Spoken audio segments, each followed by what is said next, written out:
तुमचं मत द्या किंवा नको देऊ, मॅच आधीपासूनच फिक्स आहे. हे वाक्य ऐकून महाराष्ट्रात चर्चा रंगली.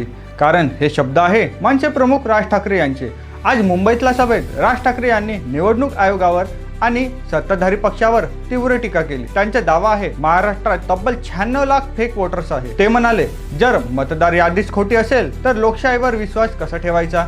आणि मग त्यांनी थेट इशारा दिला, तोपर्यंत ही मतदार यादी पूर्णपणे स्वच्छ होत नाही,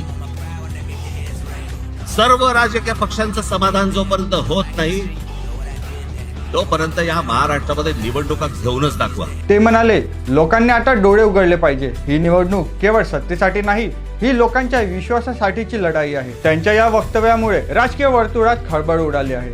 काही जण म्हणतात राज ठाकरे खरं बोलत आहे, तर काही म्हणतात हा फक्त राजकीय दबाव आणण्याचा प्रयत्न आहे. तुमच्या मते राज ठाकरे बरोबर आहे का? काही निवडणूक थांबवण्याची धमकी फक्त राजकीय खेळी आहे. तुमचे मत आम्हाला कमेंटमध्ये सांगा आणि असेच पॉलिटिकल व्हिडिओ बघण्यासाठी महाराष्ट्र रोडला फॉलो करा.